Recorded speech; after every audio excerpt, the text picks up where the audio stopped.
আজকে আমি ছবি আঁকতে আঁকতে একটি মজাদার বিষয় নিয়ে আলোচনা করব তোমাদের সাথে। তো সবাইকে স্বাগত জানাচ্ছি আমি আমার ভিডিওতে।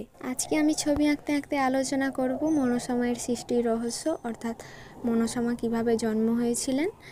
এবারে ছবি আঁকাও হয়ে যাবে, তোমাদের সাথে গল্প করাও হয়ে যাবে। যারা যারা জানো না, ভিডিওটি অবশ্যই দেখো, তোমরাও জানতে পারবে কিভাবে মনসামার সৃষ্টি হয়েছিলেন।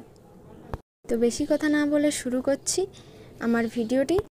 একদিন মহাদেব খুব চিন্তিত হয়ে পৃথিবী লোকে আসেন যে মর্ত্যলোক আর পাতাল লোকের দায়িত্বভার তিনি কাকে দিবেন। এই কথা ভেবে তিনি একটি নদীর পাশে গিয়ে ধ্যানে বসেন এবং তিনি তার শক্তির দ্বারা একটি দৈবিক জ্যোতি বার করেন এবং সেই জ্যোতিটি গিয়ে পড়ে পদ্মপাতায়। তারপর তিনি ওই পদ্মপাতাটিকে পাঠিয়ে দেন পাতাল লোকে। পাতাল লোকে ছিলেন নাগরাজ বাসুকি, অর্থাৎ ওখানকার রাজা ছিলেন নাগরাজ বাসুকি। তিনি হঠাৎ দেখেন যে একটি অপরূপ সুন্দরী কন্যা ওই পদ্মপাতায় ভেসে আসছে এবং তার দেহ থেকে একটি দৈবিক জ্যোতি বার হচ্ছে। তিনি আশ্চর্য হয়ে মেয়েটিকে কোলে তুলে নেন এবং ভাবতে থাকেন যে এই মেয়েটি কার।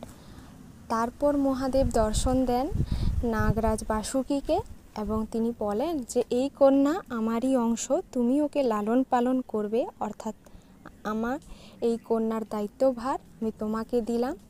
মর্ত্যলোক আর পাতাল লোকের রক্ষার জন্য আমি ওকে সৃষ্টি করেছি। আশা করছি তোমাদের খুব সংক্ষিপ্তভাবে আমি আমার কথাটি বোঝাতে পেরেছি।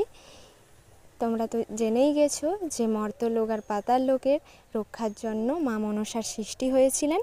ভিডিওটি ভালো লাগলে like, comment, share and subscribe করে